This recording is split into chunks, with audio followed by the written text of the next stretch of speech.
Ya, ini tujuan dari KKN ini seperti mata silet bermata dua gitu toh. Yang pertama, mendidik anak-anak itu punya rasa pengabdian terhadap masyarakat.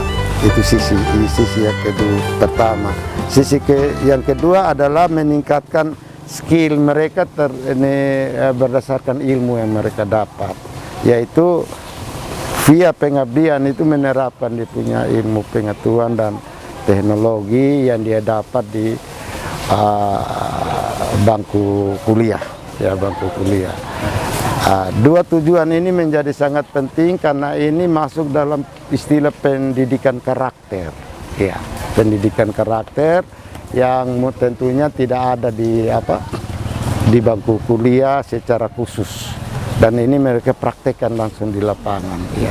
Di sana mereka akan berinteraksi dengan masyarakat, misalnya dengan segala macam sistem budayanya, dan mereka harus bisa menyesuaikan diri, kemudian baru bisa mengabdi. Dan juga baru bisa menerapkan dia punya ilmu pengetahuan dan teknologi. Orang fakultas kedokteran tentu secara ilmu kesehatannya, ya. Dia mengabdi di sana. Tetapi di lapangan bahwa integrasi program dengan pemerintah desa itu penting, ya, sehingga tidak terlepas dari kebutuhan masyarakat di lapangan itu. Itu mungkin tujuan utamanya. Bapak, kira-kira tersebar di instansi atau lokasi mana saja KKN? Iya, KKN kalau normal itu mereka semua ke desa, ya kalau normal. Tapi karena ada masa pandemi COVID, kita tidak mungkin mengirimkan mahasiswa antar wilayah. Oleh sebab itu sistem pendaftaran kami sudah tanya mereka domisili 3 bulan ke depan itu di mana, sehingga mereka KKN di tempat mereka berdomisili. Nah, dengan pola seperti itu maka tujuan KKN yang tadi saya bilang itu tidak optimal tercapai. Karena satu, terjadi mungkin penumpukan jumlah mahasiswa di satu tempat. Contoh di Penfui Timur itu hampir 600 mahasiswa ada di situ. Di Osapa, tempat kos yang banyak itu juga terjadi begitu. Dan kita tidak bisa mengirim mereka antar wilayah karena kalau kita lakukan itu berbahaya dari sisi ini usaha kita dalam rangka ini menekan pandemi COVID-19, dan kita saling mendukung dengan pemerintah dan semua pihak untuk hal itu. Ada 2017 mahasiswa di semester genap ini, 70%-nya ada di kota Kupang dan Kabupaten Kupang. Tersebar di desa, kelurahan di mana mereka domisili, ya, domisili. Kemudian di 20 kabupaten lainnya juga ada mahasiswa, tapi tidak sebanyak yang di sini, ya. Jadi intinya kita di 22 kabupaten kota se-NTT tergantung domisili mereka, itu kira-kira di masa COVID. Oleh sebab itu tujuan KKN di masa COVID ini tidak bisa maksimal. Dan kita ada 2017 mahasiswa ini didampingi oleh DPL itu sebanyak 111 orang, ya, dosen dari berbagai semua fakultas yang ada di Undana, ya. Strategi yang tadi saya bilang, strategi kami adalah KKN di domisili masing-masing, ya. Tentu dengan mengurangi, pasti mengurangi tujuan dari KKN itu.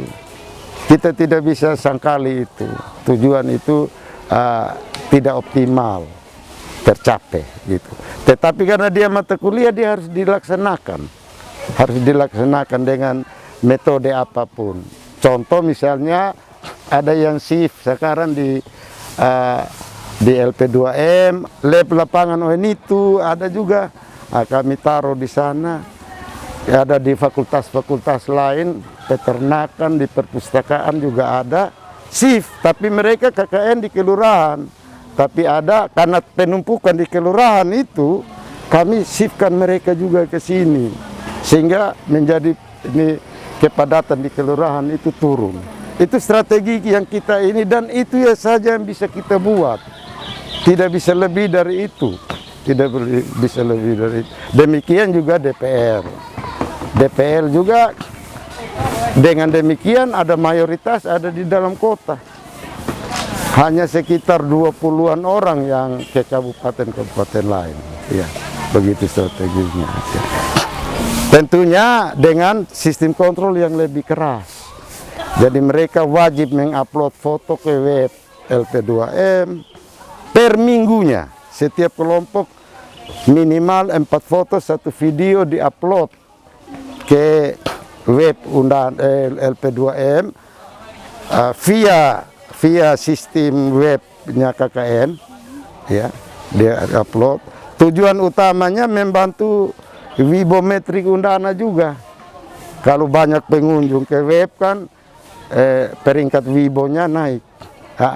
Itu ini peran KKN di dalam meningkatkan kinerja universitas. Ya. Salah satu indikatornya adalah wibometrik. Nah, kita kalau ribuan mahasiswa berkunjung, berarti ada tambahan ribuan orang yang berkunjung ke web. Dan itu yang akan menentukan wibometrik. Tema kita kali ini semester genap ini adalah penanganan bencana. Ya. Nah, penanganan bencana ini tentu di setiap tempat bisa beda-beda, tergantung cara pandang lurahnya. Di sana mungkin dia lebih perhatian kepada kerusakan lingkungan, kemungkinan dia akan ajak anak-anak KKN memperhatikan masalah itu. Atau mungkin tentang akibat bencana terhadap manusia, itu tergantung di lurah juga. Katakanlah, wah di sini banyak orang yang berarti coba kita orang kumpul baju bekas kah, apakah, itu bisa terjadi. Nah, KKN juga sendiri secara hari ini saya akan kasih naik surat untuk siapa saja boleh menyumbangkan baju bekas layak pakai untuk kita dikumpul, kemudian kita koordinasikan, kita cari titik-titik masyarakat untuk membagi. Ya, itu dari sisi outputnya. Outputnya tergantung di kelurahan, di tuan-tuan rumah ini. Dalam menangani akibat Seroja barusan itu, aspek apa yang ditangani, kompromikan mereka dengan mahasiswa sama-sama merencanakan. Bukan LP2M yang tentukan pada level kegiatan. Pada level kegiatan adalah mahasiswa dan tuan rumah yang berkompromi untuk apa yang mau dibuat. Nah, dari sisi itu maka ada yang dicapai oleh mahasiswa itu kemampuan merencanakan dan negosiasi. Itu kan bagian dari tujuan KKN, keterampilan itu, negosiasi, merencanakan program dan melaksanakan, dan tentunya evaluasinya. Itu anak-anak akan kerjakan dan didampingi oleh DPL. Kalau mereka ada masalah pasti mereka hubungi DPL untuk ini. Dari sisi itu tujuan kita ini secara output ya, secara output kita harapkan dari situ ya, gitu. Kita baru turun tanggal 31. Identifikasi yang mereka sudah kerjakan, salah satunya bilang membuat tempat sampah. Cuman ada masalah. Itu baru programnya mereka. Jadi sekarang kan masih berproses, Kak. Jadi mereka mau membuatkan tempat sampah karena melihat sampah di mana-mana. Tapi kendalanya gini, masyarakat tidak mau memberikan tempat untuk di mana tempat sampah itu diletakkan. Dan mereka tidak mau ada aroma-aroma. Nah, bagaimana kalau mereka membuat tempat sampah tapi tidak ada tempat untuk ditaruh? Nah, itu yang masalah. Jadi untuk program berikut yang untuk ditinggalkan belum tahu. Jadi mesti diskusi dulu dengan Bapak RT. Jadi yang mereka tinggalkan sesuai dengan manfaat yang mereka butuh gitu, sesuai kebutuhan. Kalau yang semester kemarin mereka membuat kayak nama jalan, Iya. masing-masing gang itu Masing-masing gang. mahasiswa ini suruh bikin papan nama jalan. Nah kalau satu yang kelompok 4 tadi katanya nanti mau membantu untuk uruk tanah, uruk tanah buat jalan. Kalau misalnya secara logika ya keilmuan tidak ada mereka di situ. Mau jadi guru, mau jadi buat kesehatan uruk tanah, tapi ya itu yang bisa mereka kerjakan saja dulu. Ya kalau mungkin untuk ya bisa saja di masyarakat yang ini KKN yang kemarin yang bantu, mungkin itu saja untuk sementara yang bisa dikerjakan itu sambil mereka analisis lagi, identifikasi lagi apa yang bisa mereka kerjakan. Jadi intinya saya bilang ke mereka, apa maksudnya untuk mereka tetapkan di hati bahwa keberadaan mereka itu harus memberi manfaat. Jadi ada nama, oh iya dulu KKN yang semester ini, bulan ini hasil mereka. Jadi keberadaan mereka memberi manfaat, khususnya dari keilmuan masing-masing juga. Jadi mereka juga nanti ada bikin leaflet terkait protokol kesehatan. Kadang kan orang tidak patuh karena ketidaktahuan. Jadi kalau misalnya mereka sudah tahu, oh ternyata masker ini manfaatnya gini, berarti saya harus patuh supaya saya tidak terkena COVID. Iya, betul. Gitu. Jadi yang nanti mereka tinggalkan yang bisa yang uruk tanah pertama, kedua leaflet terkait COVID-19 sama penyakit kronis, itu penyakit komorbid yang nanti memperparah COVID itu. Baik, kakak perkenalkan, nama saya Yuliana Elani Lahut, saya biasa dipanggil Melan. Saya dari Fakultas Ilmu Sosial dan Ilmu Politik, jurusan Ilmu Administrasi Bisnis. Jadi perkenalkan, nama saya Gerialdo Jolia Biru, biasa dipanggil Aldo. Saya dari kelompok 107, dari LP2M tempatkan kelompok 107 di BPU Undana. Di BPU Undana sendiri ada 2 kelompok, 106 dengan kelompok 107. Perkenalkan, nama saya Margareta Keona Rajan, biasa dipanggil Uci, ketua kelompok dari kelompok 42 KKN di Kelurahan Lila. Jurusan saya jurusan Teknik Mesin, Fakultas Sains dan Teknik Universitas Nusa Tenggara Kupang. Anggota kelompok saya itu untuk 3 orangnya dari Fakultas Fisip sama dengan saya, terus 1 orang dari FAPET, terus 1 dari FKM, 1 dari FKIP, 1 dari FST. Ya. Teman-teman yang lain ada dari Fakultas Kesehatan Masyarakat, Fakultas Ekonomi Bisnis, Fakultas Sains dan Teknik juga ada. FST 4 orang, Fisipnya 3, 2, FKM-nya 3 dengan FKM juga 2 dengan ini. FKIP-nya 4. Program kami sendiri dari kelompok, karena saat ini kita berada dalam situasi COVID, jadi dari kelompok kami membuat program penyuluhan itu untuk kegiatan non fisiknya. Ada kegiatan penyuluhan, tapi kegiatan itu dilakukan setelah kami membagikan kuesioner, karena nanti dalam kuesioner tersebut kami bisa mengetahui keluhan masyarakat itu seperti apa yang mereka butuhkan. Jadi nanti setelah mengetahui itu baru kami bisa mengadakan penyuluhan. Tapi untuk penyuluhannya apakah dari rumah ke rumah atau bagaimananya itu belum bisa ditentukan. Karena dari lokasi kami sendiri, dari RT-nya, kami belum mengkonfirmasi. Kalau dari Bapak RT-nya kemarin kan, kalau penyuluhan dari rumah ke rumah, kalau penyuluhannya lebih baik dilakukan dari rumah ke rumah. Tapi ketika kami mengkonfirmasi di DPL kami, DPL bilang sebaiknya konfirmasikan ulang ke Bapak RT-nya. Mungkin jangan dari rumah ke rumah lah, harus berkumpul, tapi harus tetap menerapkan protokol kesehatan.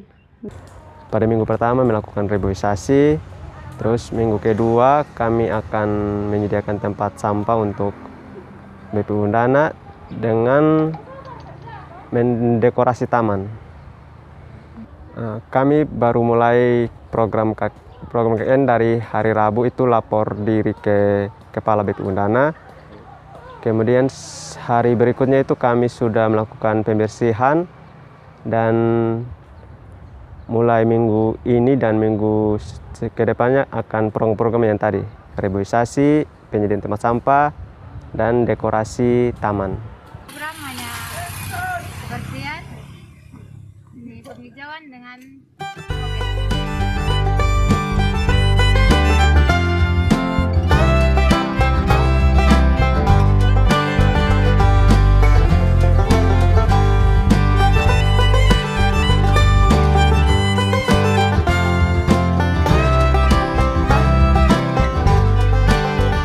jumlah mahasiswa KKN Undana tahun 2021 yang ditempatkan di Kelurahan Liba pada saat ini berjumlah 150 orang. Jadi dari 150 orang yang ada, ini mereka terdiri dari berbagai jenis, dari latar belakang fakultas yang berbeda-beda. Jadi waktu mereka datang di kelurahan, program dari kelurahan kasih itu yang pertama ialah kebersihan. Kebersihan, yang kedua penghijauan. Itu yang kami punya program di kelurahan. Untuk kami mengatur anak KKN dengan jumlah 150 orang, yaitu kami membagi dalam 8 kelompok. Dari 150 kami bagi dalam 8 kelompok, dan mereka diberikan waktu untuk bekerja di tiap RT. Perlu diketahui bahwa Kelurahan Liba mempunyai wilayah sangat luas, dengan jumlah RT ada 52, jumlah RW ada 16. Jadi 8 kelompok ini dibagi per RT. Jadi jam kerjanya pagi jam 7 pagi sampai jam 9. Kelompok 1 misalnya di RT 1. Kelompok 2 nanti di RT 3. Jadi setiap kelompok kan tidak terlalu banyak untuk mereka bekerja. Nanti habis jam 9 mereka pulang. Nanti jam 4 sore lagi mereka kembali lagi bekerja sampai jam 6 sore di titik-titik di RT-RT yang lain lagi. Jadi mereka akan turun di 52 RT, dan ada 5 orang yang tiap pagi mereka langsung di kantor lurah. Jadi mereka ikut shift dari jam 8 pagi sampai jam 12, terus mereka pulang nanti ganti kawannya 5 orang lagi untuk shiftnya jam 12 siang sampai jam setengah 4. Sehingga 50% yang dikeluarkan oleh surat edaran wali kota untuk ini kami bekerja itu terlaksana di kelurahan. Jadi tidak terjadi penumpukan di satu tempat. Di Kelurahan Liba ditunjuk oleh Infocom sebagai kelurahan berbasis digital, itu titik beratnya pada penanganan sampah. Jadi perlu diketahui bahwa Kelurahan Liba mempunyai 3 buah sampah dengan ukuran jumbo yang dilengkapi dengan CCTV. Untuk itu kami menghimbau kepada mahasiswa untuk mahasiswa mensosialisasikan kepada warga tentang jam buang sampah. Jam buang sampah itu mulai dari jam 6 sore sampai jam 6 pagi. Jadi mahasiswa sebagai contoh, jadi mahasiswa kalau bekerja pagi, sampahnya mereka simpan dulu. Nanti sore waktu mereka kerja, jam 6 sore baru mereka pergi buang. Jadi seperti begitu. Jadi kami menanamkan kepada mahasiswa supaya mahasiswa tahu tentang jam buang sampah. Terus mereka juga tahu bahwa di setiap tempat sampah tidak sembarang membuang sampah. Ada sampah-sampah tertentu yang tidak boleh dibuang di TPS, seperti batang pohon, sampah medis, dan bangkai binatang. Itu tidak boleh dibuang di TPS. Karena kalau ada yang buang, kami dari kelurahan, dari LPM kami akan mengetahui, karena kami akan lihat dari CCTV, dan kami akan mencari orangnya. Karena KKN sudah berjalan sekitar 1 minggu lebih, bagaimana pandangan Bapak Lurah tentang aktivitas dan program yang mereka laksanakan? Jadi dalam 1 minggu mereka bekerja secara nyata, turun di warga, dan saya lihat dari absennya semua hadir. Saya sebagai lurah, saya merasa bangga dengan kehadiran mereka yang mereka bekerja dengan tulus. Karena saya pernah menyampaikan ke mereka waktu mereka datang, saya bilang kalau jadi anak mahasiswa tidak boleh tidur siang, itu pemali. Nah, dengan itu mereka ini menerjemahkan dalam mereka punya kegiatan tiap pagi dan sore itu dengan bagus, dan masyarakat di Liba merasa bangga dan tertolong. bisa dibuktikan 1 minggu sekarang kalau bapak-bapak dari Undana mau turun lokasi kau lihat, ya sudah 90% keluaran dari limbah sudah bersih. Harapan saya buat mahasiswa KKN, apa yang mereka sudah dapat di limbah tentang cara pembuatan sampah, pembuangan sampah apa yang tidak boleh dibuang TPS, mereka semua mengetahui dan mereka wajib menerapkannya. Bila perlu mereka ke kelurahan lain untuk mereka menyampaikan hal-hal yang baik yang ada di kelurahan Liba kepada warga di kelurahan lain, sehingga semua kelurahan bekerja sama untuk kita sama-sama ini menghilangkan ini predikat yang katakan bahwa Kota Kupang kota NTT Kota Kupang kota terkotor di Indonesia. Jadi pengalaman tahun kemarin saya dapat anak KKN dari Undana 350 orang dan itu berjalan dengan bagus. Dan saya minta juga kepada KKN supaya sebelum mereka berpisah, mereka wajib memberikan tanda mata kepada kelurahan seperti anakan dan bunga. Jadi saya suruh mereka sekarang juga mulai dari masuk itu mulai tanam sudah anakan apa yang mau kasih, sehingga itu anakan nanti pas di musim hujan dari pihak kelurahan pakai untuk menanam. Karena mau tanam sekarang sudah mungkin karena mungkin panas. Nah, jadi harus ada satu cendera mata dari anak mahasiswa buat kelurahan untuk kita menghijaukan ini kelurahan. Ya, mungkin untuk terakhir mungkin ada saran dari Bapak untuk program pelaksanaan KKN ke depan nanti. Ya, jadi ke depan saya minta kalau dari mahasiswa mau turun ke kelurahan, paling tidak ada program unggulan juga dari mahasiswa di kelurahan. Jangan datang hanya ikut program dari kelurahan pun, tapi mahasiswa juga ada di program. Kemarin saya tanya dari mahasiswa, programnya tidak ada. Inovasi dari mereka tidak ada. Akhirnya mereka mengikuti program yang ada di kita. Yang kedua, kalau bisa mereka sudah habis mata kuliah semua baru mereka ikut KKN, sehingga dalam melaksanakan tugas jangan ada izin-izin. Karena mereka kalau izin, 1 orang 2 orang izin, akhirnya mempengaruhi kawan yang lain merasa bahwa kurang izin enak-enak kasih kota yang kerja sendiri. Itu yang akhirnya jadi kendala. Sedangkan penilaiannya kolektif. Nah, itu yang biasa ributnya di lapangan seperti itu. Tapi yang terakhir, atas nama Lurah Liliba dan seluruh warga masyarakat Lurah Liliba, saya sangat memberikan apresiasi dan ucapan terima kasih dan bangga kepada Undana yang selalu mempercayakan kami Kelurahan Liliba untuk menjadi tuan rumah menerima mahasiswa KKN dari Undana. Dan itu semua kami merasa terbantu dan kami merasa terima kasih karena banyak program kami yang seharusnya kami sendiri kerja, kami tidak sanggup, dengan adanya KKN sangat membantu kami. Untuk itu kami selalu dan tetap meminta agar ke depan anak KKN dari Undana kami selalu dengan hati terbuka menerima. Berapapun jumlahnya kami siap untuk menerima. Terima kasih untuk Bapak Rektor dan semua kru dosen yang ada di Undana.